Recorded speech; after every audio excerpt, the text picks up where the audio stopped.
Good evening, campers, dreamers, and babysitters. On Christmas Eve, a man witnesses the death of his young son when the boy gets caught in crossfire between warring gangs.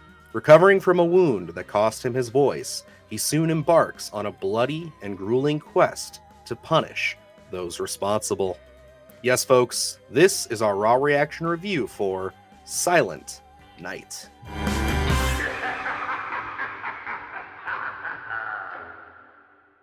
So John Woo is back, Luke, with another action flick. It has been a while for him. Looking at his IMDb, his last project was in 2017 with a film called Manhunt.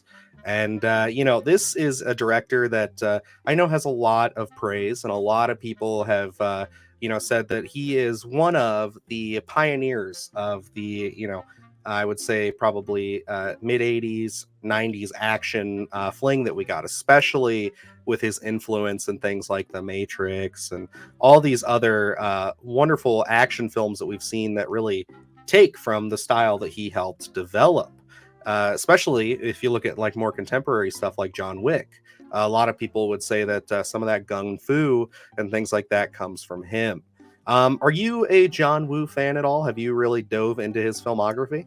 No, not too much. I'm oddly enough a fan of Hard Target just because I'm a Jean-Claude Van Damme fan. But with that, and I think he did what Mission Impossible 2, I believe. Is that correct? Yes. Hard Boiled was another one that was a big one for him. The big one that I know him from is Face Off. Okay, yeah, Face Off. I do like Face Off.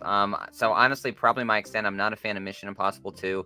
I think those two films are probably to my extent of my exposure to John Woo. It's just, I do like my action flicks, but they're in between more so. As a kid, I loved them, absolutely loved them. But as I've gotten older, it's more of a narrative heavy kind of, horror, drama, some things like that. So, I'm not overly familiar. I know he's, around, but yeah, nothing that I'm, wearing my John Woo t-shirt.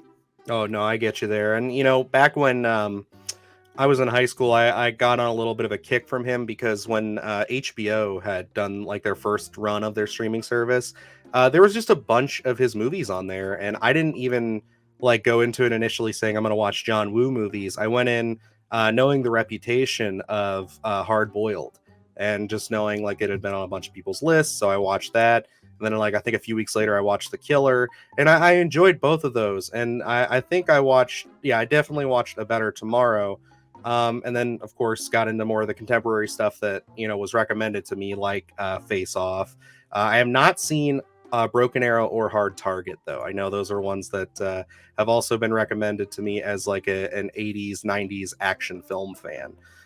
So, it's one of those things where I have a passing knowledge of his work. I definitely respect it and I see the influence. So when he has been said to have a new movie coming out, I get excited. That's interesting to have somebody kind of from the old guard come back and really, show the kids what's up, I guess, in a sense, and really say, all right, let me throw my hat back in the ring here. I like the concept. I think the first time I saw this trailer was when we were in theaters. We saw it together because I didn't know anything about it. I didn't even know that it was coming out. I had heard that he had another movie coming out, but didn't know to what extent. And yeah, thanks to the folks over at Lionsgate, we got a chance to check this one out early. And Luke, how are you feeling coming out of Silent Night? Going into it, I was pretty much on the same page with you. We saw this in the theater one time, trailer wise, and that was really it. The extent of my exposure to it. I was intrigued by it. The concept, it being Christmas, using the title Silent Night, having that kind of a little bit of a gimmick to the actual action film itself.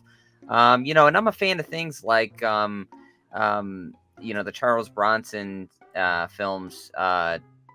I'm forgetting their names. Death Sentence. Thank you.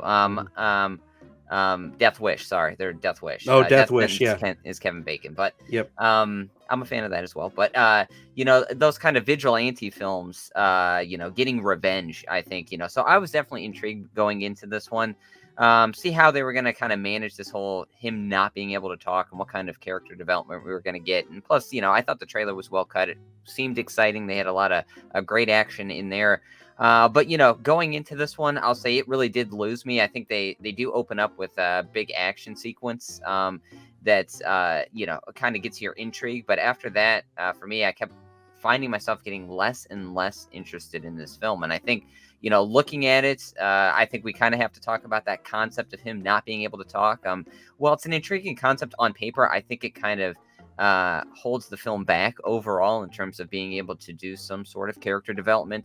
Because it is all just based off of, movement and things like that, which for me, there's only so much you can do, which we'll get a little farther into that. Just, obviously we're not going to do spoilers, but there are some things in here where I felt like, they didn't really take advantage of trying to develop this character and his fallout from what he had just experienced. And I can agree with that on a lot of aspects. I think that there's definitely a moment in this film where it starts to lose me, and I don't necessarily know if it recovers. There's definitely, once we cross that boundary, there are some bright spots, but for the most part, it does kind of leave me a bit dissatisfied. And that sucks to hear because I really like a lot of the elements that we have here. Again, the silent protagonist angle. We've seen it done with things like Willy's Wonderland, and I'm sure there's a ton of other films that do it, but that's the one that comes to mind for me.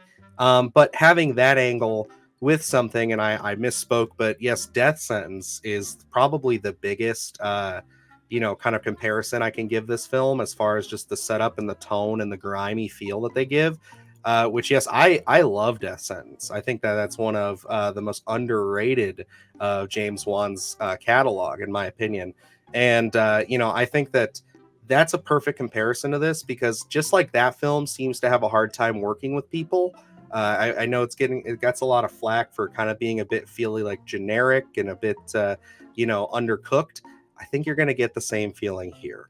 I think that a lot of people are going to really go into this and they're going to find moments that they really love. But I just feel like as a narrative, as a story, it really loses its way at one point, which sucks because I got to say those first 40 minutes, although really slow, and like you said, the opening starts off with a bang. I mean, it starts off really setting the tone, really getting you into it. They really commit to the bit here of him not talking and not anybody in this film talking, unless it's via text or you hear something over a radio. That's cool, but it just gets into this like drama in a sense of him dealing with the grief of losing his son and what's going on with his marriage. But once we start building up and once we start seeing him get the plan and he starts figuring out what he's going to do, it really had me engaged. I really like the build up. And I think that there's a good part of this that I want to segue into this section, because I'm a Joel Kinnaman fan. I don't know how you feel about him, but like I actually think that he's really great. You just got to give him the right material. And I think he's great in this. I think that he emotes really well. And I just wish they would have done a little bit more with his character. And I think that's where we lead into this whole sticking by this gimmick of, not being able to talk. It really kind of flatlined for me, where there's only so much you can do. There's only so many times, and I'll get into some criticisms here where I'm not really going to spoil anything. There's only so many times I can watch our main lead wrestle a dummy, and we keep going back to it. We keep going back to it, and then one of the other scenes that really got me was he has this plan down, and he's got a particular date that he's going to do everything, and we're kind of going through the motions here, and we have we're focusing in on the actual month of the calendar, and we're seeing those little balls that go back and forth, and for the passage of time, it just felt really generic to me, and it felt almost like this is what you start. This is how you make a film when you're very firstly starting out. And again, I think we do fall into a lot of tropes here in terms of, what this character ends up doing. I think, we could have done something a little more unique. I think that's what we're kind of after in these types of films, where it's like, yes, we have the action aspect of it, but in between those moments of big action set pieces, we want some kind of different, unique story. And yes, this is pretty much paint by numbers, I think. Joel Kinnaman, for me, I am a fan of him, but I think for me, the biggest selling point for his acting ability is his line delivery. and He is good at that, yeah. we took it totally out of here. There are moments in here for me that didn't really feel authentic when he's not using his voice and trying to use his voice and screaming at a mirror. For me, it just felt like, okay, Joel, this is what you got to do. So do it toward the camera and try to show emotion. And for me, that stuff did not really hit. So for me, again, I felt I was sitting on the sidelines for this one, just kind of watching the film. I was never fully invested in anything. And I do think that there's a lot of respect that I do have to pay, at least for the attempt at doing the silent protagonist thing here, because it is a ballsy take, and it didn't necessarily pay off here. But I think that he really does do his best to convey a lot of emotion and emote and things like that when he's on screen. I agree with you that I think that some of his line delivery is some of the best parts of his acting. I mean, it kind of has to be when you're an actor, but just the stuff that he does in the most recent Suicide Squad movie, I mean, he's on fire in that film. Like the dialogue, I'll always go back to the scene where him and Peacemaker fight, and he just like hits him with that last line before he dies. Spoiler alert, sorry. But you know, it's such a he's so underrated in my opinion. I'm just waiting for him to really find something that launches him into that, like, you know, huge action star step, because I think he can get there. And I really was hoping that this might be it. This might be kind of the John Wick to Keanu Reeves, where Keanu Reeves was kind of like, you know, not in a lot of big stuff, and then John Wick comes out, and then suddenly he's, you know, back into everybody's good graces after a long stint of not being there. But yeah, it just really didn't get there for me. Now, the real meat and potatoes of this for a lot of people is going to be the action. And I think that there's a lot of really great action sequences in here. And I agree with you. There is a lot of training that I think they go a little too much into, where it's like, okay, yes, there is only so many times we can see somebody tackle a dummy. That's a really good way to put it. And then there are some things that I feel like people are going to pick at, but at the same time, I don't think it's that hard to believe that somebody could kind of, you know, put themselves through this. And I think the best thing that they do, and this is a compliment, even though it might not be for some, is they don't make him an all-out killing machine. They make him clumsy. They make him, you know, show that he's still very new to this. There are definitely moments where he feels like he is that, you know, 80s, 90s action star badass, but he still has a little bit of that, you know, hey, this is my first time going on a rampage, killing a bunch of gang members kind of thing. And I do appreciate that it never seems to lose that throughout the action. Yeah, and for me, I kind of felt this film kind of falls into some sort of weird purgatory, just because you look at John Wick, and I love the idea that, you know, he's just this regular guy that someone messes with him and they shouldn't mess with him, and we find out that he's this complete assassin. The Baba Yaga. Yeah, and his just like total upper hand for most of that film. I absolutely love that, because we didn't really see that take too much initially. And then you have the other end of the spectrum where I look at it, a Death Wish, which Charles Bronson, and he's this kind of, he's a doctor and his family's murdered, and he's kind of he buys a gun, and he's this fumbling guy that tries to take on all these gang members, you know. So then you really do have these moments of he is in trouble, you know, because he's just this regular guy. Now, Silent Night kind of falls into this. He's not an assassin like John Wick. He's not really this fumbling guy like a Charles Bronson. He's kind of in between. And again, I felt no connection there, because he's not one or the other. I can't get on board because he's kicking everyone's ass, and I can't get on board because he's trying his hardest and still not prevailing. It was, you know, the threat for me was never really there. You know, he has his moments where he's being overwhelmed, I guess, in a sense. But for me, it was never fully like, okay, this guy doesn't know what he's doing. And again, I think it kind of goes back to him training so much and kind of being like, okay, he is prepared in a sense of, you know, driving his car, and, you know, he's practicing certain shots that, you know, you're going to see him actually implement later on. So for me, you know, I want my kind of main character one or the other, so that I can get on board. With this one, again, I felt like more so a purgatory, where I'm just kind of, you know, I'm kind of just there, and he's like, you can't choose, you know. So for me, I had again a hard time connecting with Joel Kinnaman in this. But, you know, those set pieces, which I think all that action stuff, which a lot of people are going to be checking this one out for, I think, you know, the trailer I think gives away a lot of the best stuff, but there's a handful of good things in here that are kind of, as you're kind of, if the actual narrative story is not really hitting with you, when you get to those big action sequences, I think you'll be entertained at least for those 5 minutes that it's going on. Yeah, and there's a one take in here that I think had a lot of potential to be really cool. Everybody loves a good one take. Everybody loves a hallway scene from Old Boy, a hallway scene from Daredevil. All that shit. Like we all love seeing somebody go ham on a bunch of people, and the camera barely cuts or hides its cuts really well. This one's a different approach in the sense of it feeling a lot slower. And in some circles, I think that it just finds itself being very muddy. And again, it's in the most muddy part of the film for me, so maybe that's just kind of residual from that. But it is one of those things where it's like I like the angle of him still being in peril, still very much being in over his head in a few spots. But I also think that it just doesn't really get to that point of being one of those oneers that I'm going to be like, oh, that's really memorable. I'm not going to see Silent Night pop up on anybody's lists as the stairway scene as being anything that's going to blow people's minds. And I think you're right. I think the trailer does give away some of the best stuff. Especially there's a really gruesome kill in the trailer. If you've seen it, you know what I'm talking about.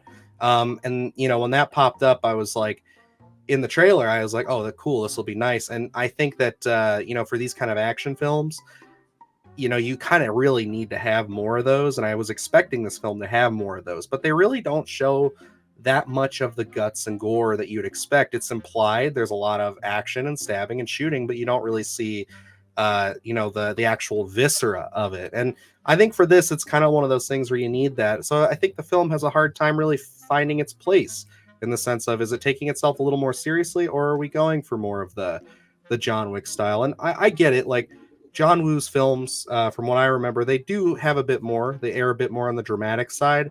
But I just think for a modern audience, and especially the way this film is billing itself as being from the producers of John Wick and everything, we just need a little bit more of that carnage candy, I think, to get this gift all the way to Christmas Day. Yeah, I think so as well. Again, for me, I had a real hard time resonating with this one. I just thought I was going to like it a little more than I did. From a character standpoint, I think, you could have done a little bit more, but again, that hardly any dialogue in this film, and I know that's what the intention was, really kind of killed it for me. Even if our main character here is not speaking, I think, we should have taken advantage of other characters around speaking and kind of facilitating those instances because, Like again, Sisu does that very well. yes, and that was a film that I was going to bring up here, where,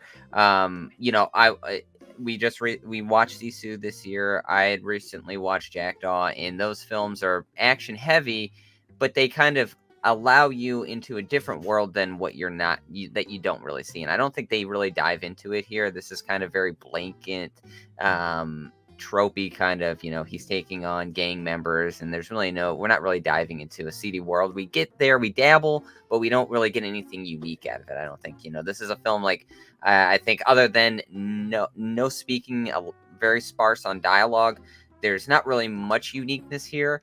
But yeah, again, if you're going in for the action sequences, I think for me, that's really what kind of takes us out from a slash it. I think for me, for those action scenes, I'm going to fall toward proceed with caution, just because I think if you're an action fan, I think this will please you in some aspects.